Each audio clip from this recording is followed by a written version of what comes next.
क्या आप उस शख्स के बारे में जानते हैं जिसने मुस्लिम लीग के साथ-साथ हिंदू महासभा की भी अध्यक्षता की, जिसने कांग्रेस के साथ-साथ जमीयत उलमा हिंद की भी अध्यक्षता की, जिसने ऑल इंडिया खिलाफत कमेटी की अध्यक्षता की, जिसने जामिया मिलिया इस्लामिया की बुनियाद डाली, जिसने अलीगढ़ मुस्लिम यूनिवर्सिटी को एस्टैब्लिश करने में एक अहम रोल अदा किया, जिसने आयुर्वेदा और तिब्बी कॉलेज की बुनियाद दिल्ली में डाली? क्या आप इस इंसान को जानते हैं? नहीं? कोई बात नहीं। मैं आपको इस वीडियो में उस इंसान के बारे में बताता हूं।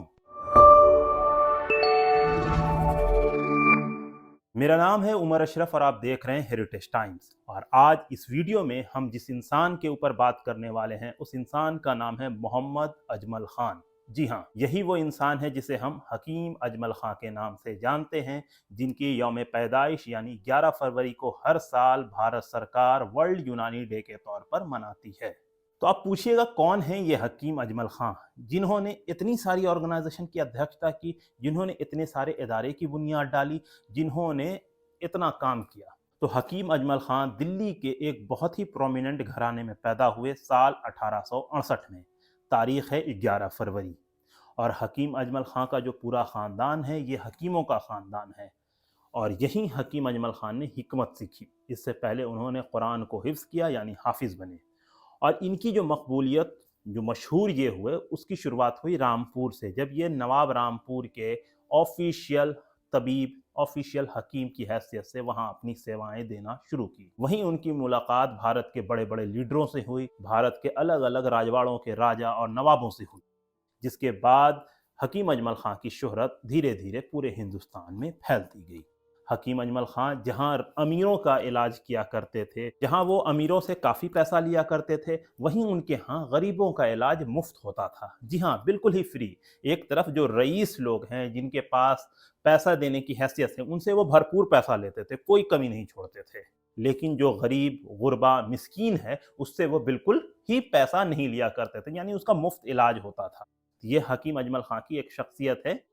इसी दौरान हकीम अजमल खां उनके भाई हकीम अब्दुल मजीद खां के जहन में एक आइडिया आता है कि क्यों नहीं हम फ़न तिब को यानी यूनानी चिकित्सा पद्धति को ऑर्गेनाइज करें, यानी इसका एक इदारा खोलें और इसे बिल्कुल ही उसी पैटर्न पे बनाएं जैसे अंग्रेज़ी चिकित्सा पद्धति है।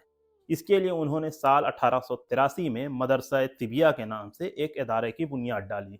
ऑफिशियली इसका इनॉग्रेशन 1889 में हुआ, उस वक्त के दिल्ली के डिप्टी कमिश्नर के हाथ से। और इसके बाद ये इदारा चलता रहा, धीरे धीरे इस इदारे ने स्कूल की शक्ल ली। साल 1901 में उन्होंने एक बहुत बड़ा जलसा ऑर्गेनाइज किया दिल्ली में, और वहाँ उन्होंने बहुत सारे लोगों को दावत दी और वहाँ पे उन्होंने एक फंड रेज किया ताकि इस इदारे को और बड़ा किया जा सके। तो उसमें बहुत सारे लोगों ने उन्हें कंट्रीब्यूट भी किया और जिस तरह से उनका ये इदारा चलता रहा। इसके बाद उन्होंने हिंदुस्तानी दवाखाना की बुनियाद डाली। इसके बाद एक अंजुमन, एक ऑर्गेनाइजेशन की बुनियाद डाली जिसमें हिंदुस्तानी दवाखाना और जो तिब्बी मदरसा या तिब्बी स्कूल था उसको एक जगह लाया।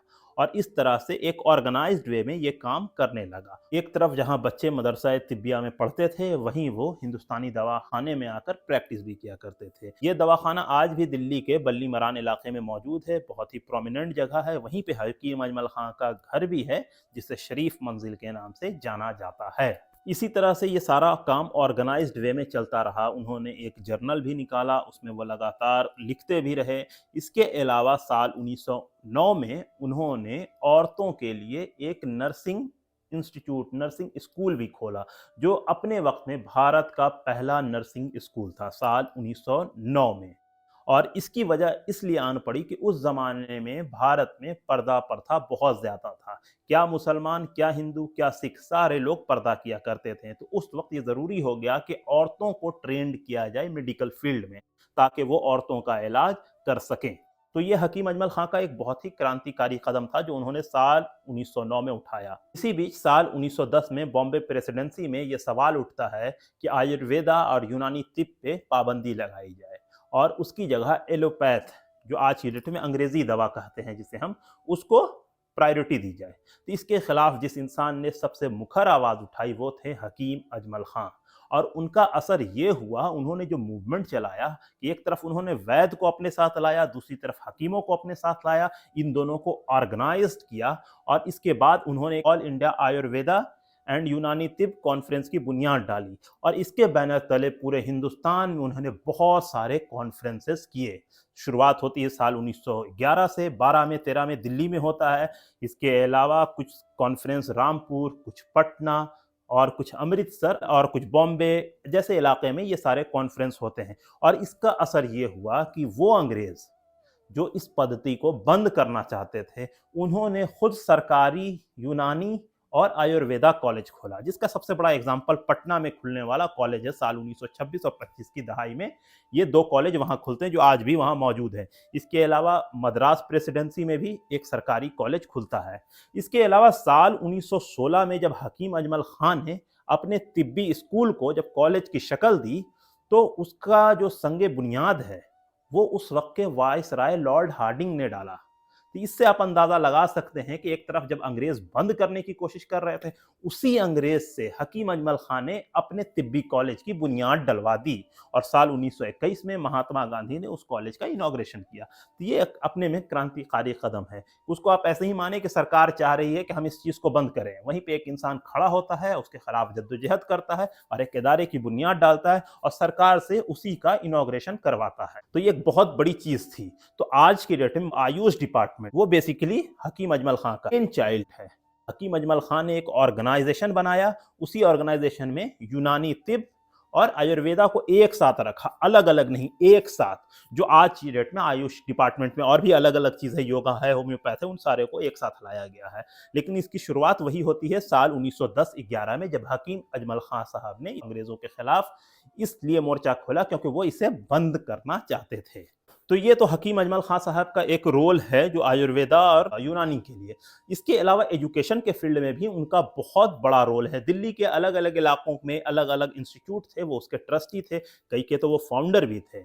और जहां तक बात है अलीगढ़ मुस्लिम यूनिवर्सिटी की, तो वो उसके जमाने तक ट्रस्टी रहे। लेकिन जब बात आई हिंदुस्तान की आज़ादी की, नन कोऑपरेशन की, तो उसमें जिस इंसान ने सबसे बढ़कर हिस्सा लिया वो है हकीम अजमल खान।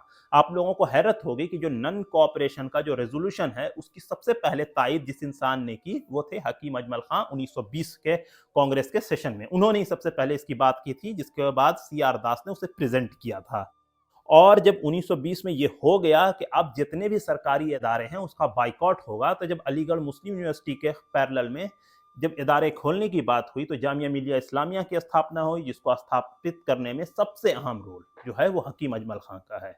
इसका अंदाजा आप इसी से लगा सकते हैं कि जामिया मिलिया इस्लामिया के जो पहले चांसलर हैं वो हैं हकीम अजमल खान साहब। जी हाँ, हकीम अजमल खान जामिया मिलिया इस्लामिया के पहले चांसलर हैं। और 1925 तक ये इदारा अलीगढ़ में ही रहा, लेकिन उसके पास फाइनेंशियल क्राइसिस जब आने लगा, तो हकीम अजमल खान साहब ने उस इंस्टीट्यूट को उठा के दिल्ली लाया और दिल्ली में अपने जो ड्रीम प्रोजेक्ट है जिसका नाम था तिबिया कॉलेज, उस कॉलेज में लाके उन्होंने जामिया मिलिया इस्लामिया को एस्टेब्लिश किया और अपने खर्चे से उसे चलाया। तो ये बताता है कि उनका क्या रोल है एजुकेशन के फील्ड में। इसके अलावा 1912-13 के दरमियान भारत से एक मेडिकल मिशन टर्की जाता है। उस मेडिकल मिशन को ऑर्गेनाइज करने में सबसे अहम रोल हकीम अजमल खान साहब ने अदा किया। उसके लिए पैसा जमा करना और उसको जितना सपोर्ट हो सके उसको सपोर्ट दिलवाने में सबसे अहम रोल हकीम अजमल खान साहब का था। दिल्ली ही से ये डेलीगेशन टर्की की जानिब गया और इसी डेलीगेशन में एक इंसान है जिसका नाम है राजा महेंद्र प्रताप। राजा महेंद्र प्रताप दिसंबर 1915 में काबुल में बनी हुकूमत के पहले प्रेसिडेंट थे। उनके साथ बरकतुल्लाह भोपाली जहां प्राइम मिनिस्टर, वहीं मौलाना उबैदुल्लाह सिंधी गृह मंत्री थे। तो उस सरकार को जर्मनी के साथ टर्की ने भी मान्यता दी थी।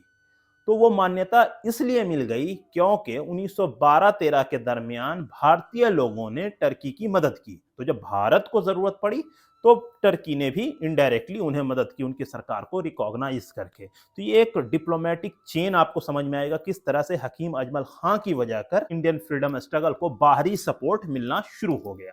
इसके अलावा हकीम अजमल खान साहब की खूबी तो आपको हमने ये बताई कि वो गरीब गुरबों का इलाज फ्री में किया करते थे। इसके अलावा एक और चीज़ है कि हकीम अजमल खान साहब के अंदर एहसास कमतरी नहीं था। वो बिल्कुल अपने आप को कमतर नहीं मानते थे। तो उस वक्त हमारा मुल्क हिंदुस्तान गुलाम था। तो साल 1911 की बात है कि वो गए थे इंग्लैंड।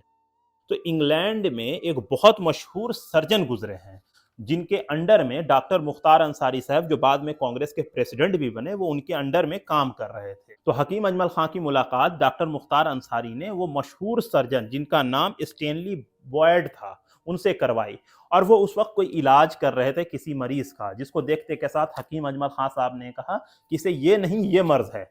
जिसके बाद डॉक्टर स्टेनली बड़े गौर से उनको घूरे, उन्होंने कहा नहीं। तो उन दोनों में बेसिकली शर्त लग गई। तो उसके बाद हुआ, चलिए जब ऑपरेशन होगा तब आप हमारे सामने रहेंगे तो हम आपको बताएंगे कि आप गलत हैं। तो इसके बारे में खुद डॉक्टर मुख्तार अंसारी साहब ने लिख रखा है कि ये तो बहुत ही पशोपेश का मामला आ गया था कि एक तरफ यूनानी तिब का माहिर थी, एक तरफ इंग्लैंड का सबसे बड़ा सर्जन, इन दोनों में मुकाबला हुआ। तो जब ऑपरेशन हुआ तो उसमें हकीम अजमल खां साहब ही सही निकले। तो इसके बाद वो डॉक्टर बहुत खुश हुआ और उसने हकीम अजमल खां के सम्मान में इंग्लैंड में साल 1911 में एक पार्टी रखी जिसमें उन्हें दावत दिया गया। तो ये हकीम अजमल खां साहब की खूबी थी कि उनको अपने फन पर इतना यकीन था कि बड़े अंग्रेज सर्जन को उन्होंने हरा दिया। इसके अलावा हकीम अजमल खां साहब ने 1912 के बाद मुस्लिम लीग को नेशनल मूवमेंट यानी आज़ादी की तहरीक में लाने की बहुत कोशिश की, जिसके बाद 1915 में मुस्लिम लीग और कांग्रेस का सेशन एक साथ मुंबई में हुआ और उसके बाद 1916 में लखनऊ के अंदर बज़ाब्ते इनके बीच पैक्ट होता है। तो ये हकीम अजमल खां साहब की एक बहुत बड़ी कोशिश थी। इसके अलावा उन्होंने काउ प्रोटेक्शन यानी गौ हत्या रोकने के लिए भी एक अहम रोल अदा किया। उन्होंने इसको लेकर कई लेख लिखे, लगातार मुसलमानों के बीच में वो जाते कि हिंदुओं के लिए गाय माता है, तो ऐसे में मुसलमानों की ये जिम्मेदारी है कि वो हिंदुओं का ख्याल रखें और गाय को ज़बह ना करें। तो ये हकीम अजमल खां साहब का उस ज़माने में एक बहुत बड़ा रोल है। और ऐसे ही एक हिंदू महासभा के कॉन्फ्रेंस ने उन्होंने एक रिसेप्शन कमेटी की अध्यक्षता की। इसके अलावा हकीम अजमल खां साहब ने 1921 में अहमदाबाद में हुए कांग्रेस के सेशन की अध्यक्षता की। वो मुस्लिम लीग के प्रेसिडेंट भी थे। इसके अलावा जमीयत उलमा हिंद के एक सेशन की उन्होंने अध्यक्षता की। इसके अलावा ऑल इंडिया खिलाफत कमेटी के भी वो अध्यक्ष रहे। और इसी सारी चीज़ों के बीच उन्होंने अलीगढ़ मुस्लिम यूनिवर्सिटी को एस्टैब्लिश करने में, फिर जामिया मिलिया इस्लामिया को एस्टैब्लिश करने में, इसके अलावा आयुर्वेदा और तिब्बी कॉलेज को एस्टैब्लिश करने में एक अहम रोल अदा किया। वो लगातार एजुकेशन के फील्ड में काम कर रहे थे। साल 1925 में उन्होंने अलीगढ़ से जामिया मिलिया इस्लामिया को दिल्ली शिफ्ट किया। तब उसके कैंपस को एस्टैब्लिश करने के लिए उन्होंने पूरे भारत का दौरा किया। वहां से चंदा इकट्ठा करके उन्होंने एक रोड मैप बनाया जो आज का जामिया मिलिया इस्लामिया हमें ओखला इलाके में दिखता है। इस तरह से हकीम अजमल खां साहब ने ना सिर्फ हिंदू मुस्लिम यूनिटी पे ध्यान दिया बल्कि एजुकेशन के फील्ड में भी भरपूर रोल अदा किया। इसके अलावा वो लगातार यूनानी तिब और आयुर्वेदा को फ़रोग़ देने में अपनी खिदमत अदा करते रहे। बहुत कम लोगों को इस बात का इल्म है कि हकीम अजमल खां एक शायर भी थे। उन्होंने शेर व शायरी भी की, कई नज़में, कई गज़लें लिखी। उनकी एक किताब साल 1926 में दीवाने शैदा के नाम से डॉक्टर जाकिर हुसैन ने जर्मनी बर्लिन से शाये करवाया था 1926 में, उस वक्त जब डॉक्टर जाकिर हुसैन वहाँ पढ़ाई कर रहे थे। तो ऐसे बहुत सारे कारनामे हैं जो एक इंसान ने अंजाम दिया, जो इस इंसान को बड़ा और बहुत बड़ा बनाता है। लेकिन साल 1927 में दिसंबर के महीने में इस इंसान का इंतकाल हो जाता है। फिर इस इंसान को हज़रत रसूल नुमा कंपाउंड जो दिल्ली में है, वहाँ इनके आबाई कब्रिस्तान में दफन कर दिया गया। और आज़ाद भारत में इनके ऊपर स्टैम्प, बहुत सारी सड़कें। इसके अलावा 2017 से भारत सरकार ने इनकी याद में वर्ल्ड यूनानी डे भी 11 फरवरी को इनकी यौम पैदाइश के मौके पर मनाना शुरू किया। लेकिन इन सब के बीच इनकी जो मज़ार है वो नहायत ही खस्ते हाल में है। उसके ऊपर लोगों ने घर बना रखा है, वो उन्हीं की ज़ेर नज़र है, वही उसकी देख रेख करते हैं। लेकिन अफसोस तो इस बात का है कि जो लोग हकीम अजमल खां का नाम लेकर सियासत करते हैं, उनका नाम लेकर वो अलग अलग शोबों में बहुत ऊंचाइयों पे पहुंच गए हैं, वो हकीम अजमल खां साहब के मज़ार पर हाज़री तक देने नहीं जाते हैं।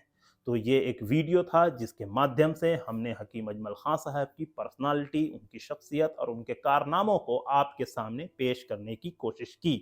अगर आपका कोई शिकायत, कोई सजेशन या कोई सलाह है तो हमें कमेंट बॉक्स में ज़रूर बताएं। और तब तक के लिए दें हमें इजाज़त। बहुत बहुत शुक्रिया।